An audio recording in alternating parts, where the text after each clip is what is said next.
Alright, hello everybody, welcome back to another video. This is Aman, doing my ultra walk still. It's day 3, I guess, or day 4 of my ultra walk.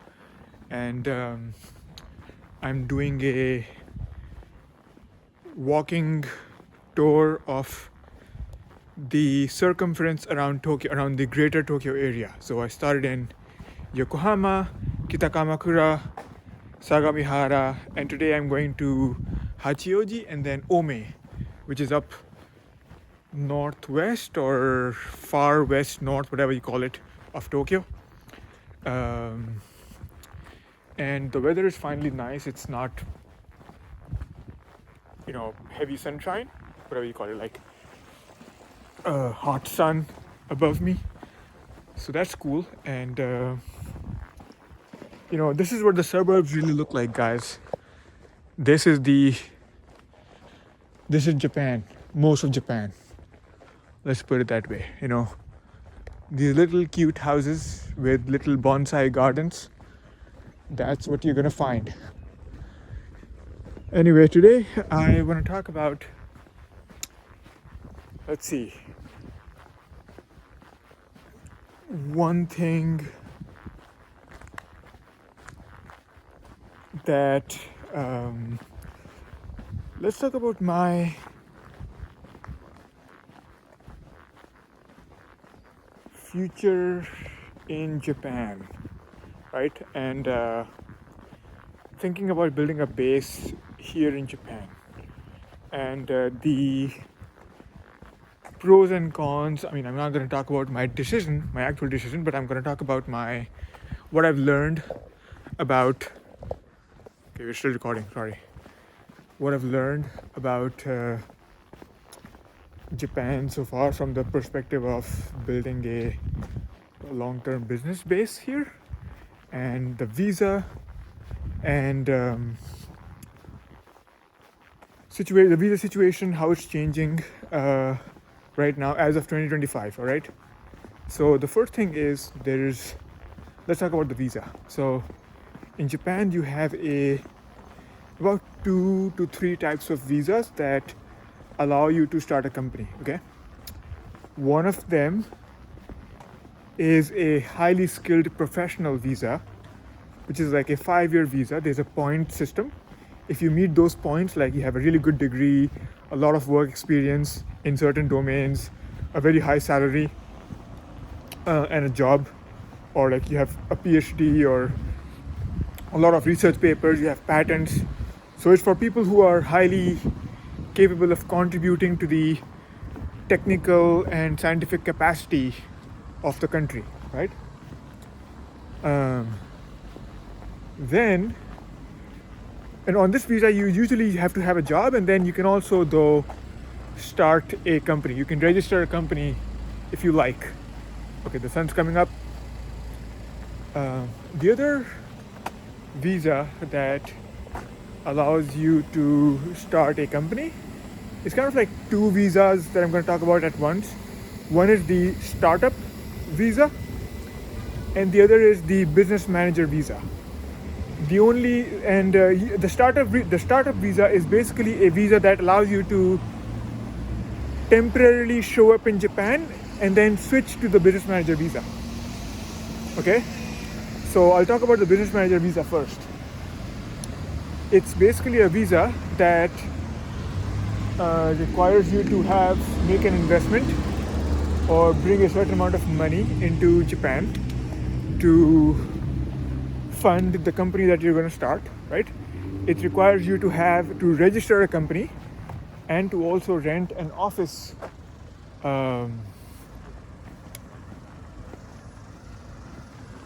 space, right? And all right, I think I need to look at Google Maps, so I will be right back. All right, we're back. So we were talking about the startup visa, correct? And the business manager visa. So the business manager visa requires you to set up a company, rent an office, which cannot be your apartment, and it cannot be just a co-working space. It has to be a physical place that you can lock and that nobody else has access to. So they're actually going to check what kind of office space it is. I think they either check physically or they ask you to submit like photographic proof, right? And you have to have investment money. And so far it was like you need 5 million yen as your minimum investment and an office space, right? It could be just a simple room in a building that you rent out, right? Tiny one. But that was enough for them so far. Now,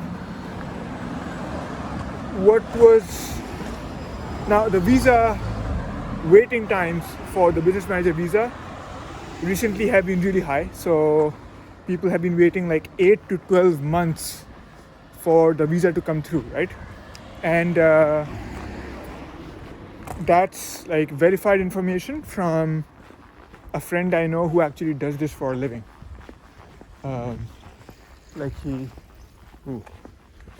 He offers that as a service to companies. So he shared that these are the waiting times for most of the clients, like 8 to 12 months, right? And as for the startup visa, it's basically like if you're a tech startup or a tech company of sorts, right? They have some criteria for what qualifies as a startup. They will basically allow you to come to Japan first and then apply for the business manager visa as soon as possible, right? You can't do any business in Japan while you're on the startup visa. You can only prepare for switching to the business manager visa, and so you have to have the funds to sustain yourself, basically rent and food and whatnot, right? And they're going to check like every month what's your progress made, right? Why you have to apply for the visa as quickly as possible, or else they will cancel your visa, the startup visa, because you can't misuse it. You can't just use it to work in Japan or something like that, right? So there's these 3 visas, basically: high skilled professional, startup visa, and then business manager visa. Now here's the controversy. Recently they introduced a new proposal, a big proposal, that increases the minimum investment for a business manager visa from 5 million yen to 30 million yen. Okay, a 6 times increase. And on top of that, you would need to hire a local, like full-time Japanese person as well. And there might be more, there seem to be some more regulations coming for, like, you also have to be fluent in Japanese, N2 or N1 level in JLPT, which is the Japanese language proficiency test, right? So the government basically, some people were misusing the business manager visa. You know, they were doing like buying a rental property and then calling that their business, you know, something like that. And the government got fed up of like people misusing the visa, and they were like, let's make it 30 million yen instead of 5 million yen, okay? However, a lot of people, and by the way, this also applies to renewals of the visa, not just new applicants, right? However, based on, like, I talked to an immigration lawyer about this, and she basically visits the immigration office every single week, pretty much, like multiple times. And she told me that it's highly unlikely that this will actually be implemented, and that the word on the street, by the way, look at that beautiful house, Mike. Let me cross the road real quick. Look at that beautiful house, right? Yeah. Ooh. Yeah, so the word on the street is that people haven't actually heard about it at the immigration firm. They have received no instructions of any kind or any upcoming changes. Officially, they have not. Like, so whatever we have heard is through the news, right? It's through some circular that the government wants to release, but no official no official decision made yet so far. Okay, however, it signals a change in Japanese policy where they really want to focus on long-term, like highly vetted foreigners to come into the country, right? Which I guess a good thing, you know. There's also a little bit of a rising nationalist sentiment in Japan recently. Konnichiwa. However, you know, this business manager visa actually puts Japan on a similar level as many other comparative countries. So, for example, Estonia or South Korea, you know, they all require more or less similar levels of funding. Not Estonia, sorry, but some other countries. South Korea definitely requires a similar level of funding for your company for a business visa. Although I mean, I've never been to South Korea, but I've heard from people that there's not much point in moving there to start a tech company unless you're like have a very good reason to be in Korea, which is true for every country. But I think Japan is a little more international and has more tech talent, global tech talent compared to Korea, I've heard. Although I could be completely wrong, you never know, right? The biggest Japanese messaging app is Line, which is a Korean product. A Korean company made it, right? So, yeah. So with that being said, you know, about all this visa situation, I don't mind. I mean, totally cool. I do speak Japanese. I would have to take a test. Maybe if they make even if this regulation comes to reality in like a few months, I would still need to prepare for the Japanese JLPT and everything, right? Just to be on the safe side. And coming to the original topic of like building a base in Japan, right? I feel like from what I've seen so far, the Japanese tech, I don't like using the word ecosystem because at the end of the day, you are a company and you're all on your own, right? There's no such thing as an ecosystem. What you can find is a strong concentration of people who are working on stuff similar to you, who could be useful to your projects, right? And like-minded ambition, like-minded stuff. So that's what Silicon Valley kind of offers, where you could meet more people who could help you on your journey, right? Or who you could help on your journey. That's what I see as an ecosystem. But all these meetups and all these like conferences, they're not really like, they're more like ways for people to get to know each other, you know? It's more like meeting spots. All right, gonna have to pause again to look at Google Maps. Okay, we're back. Yeah, this is a beautiful place. You know, this route from Hachioji from Sagamihara to Ome is very green. You know, it's full of green. So I'm glad I took this route here. So yeah, building a base, like, you know, an ecosystem is full of technically people who could help you, right? So if you go to San Francisco and you're looking for, let's say, senior software engineers who speak English, for example, right? Or senior software engineers in general, there's dime a dozen, right? You're looking for a staff engineer, you're looking for a really incredible, like, VP of engineering, somebody who's built many tech products and like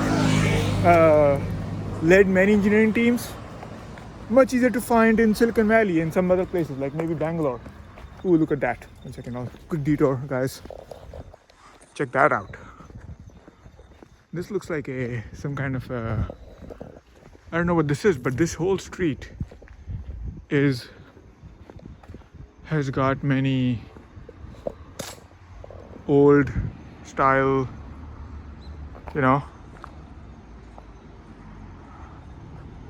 houses or whatever these are. Walking back to the road.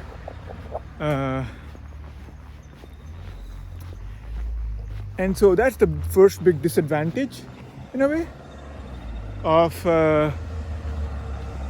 Japan in terms of a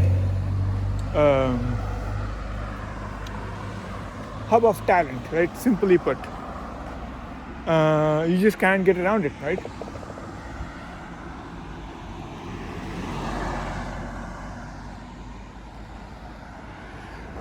I'll just cross the road somewhere like here.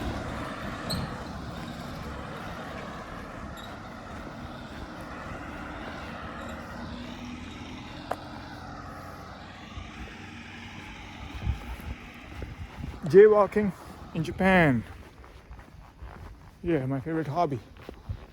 Alright, anyway.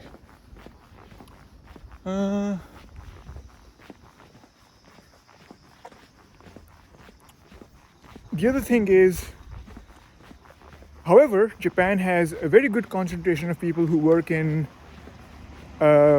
gaming, in new media, and the creative areas, creative arts, right? So it's not like it's all doom and gloom in terms of talent.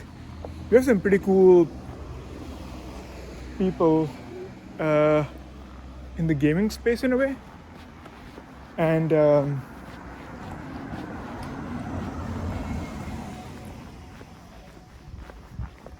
animation, studios and stuff. So that could be 1 second. So I think that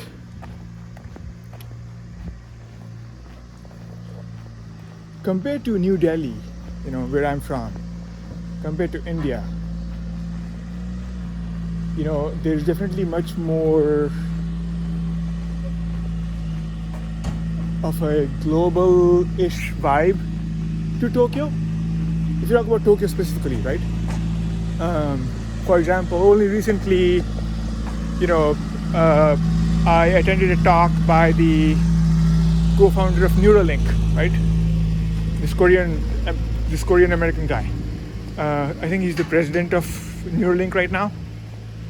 And he was just randomly in Tokyo and, decided to give a talk at our co-working space on what Neuralink is doing and what's going on. So Tokyo does have a pretty good tech community. It's just that it's nowhere near as even close to somewhere like Bangalore or San Francisco. Nowhere even close, right? In San Francisco, any cafe you go to, there's tech people all over, right? It's overrun by tech people, which is in a great way, in an amazing way. I'm saying that, right? You see people at the DMV. It's actually happened. You see somebody at the DMV at in line to, get a driver's license, and then a few weeks later you join a new company, and you see that person at that new company, right? At that new tech company. It happened to me. Tokyo, you meet somebody once in tech, and then you might meet them again at another tech event. So the same people keep turning up, but only if you keep showing up to tech events, like AI events or something like that, right? So it's a small community, but it's tight-knit. That's also kind of nice. Everybody knows each other, so your reputation travels fairly quickly, I would say.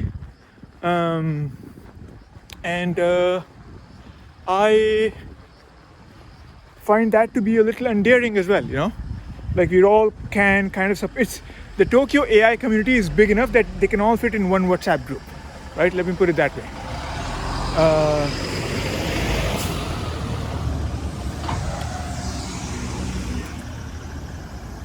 And all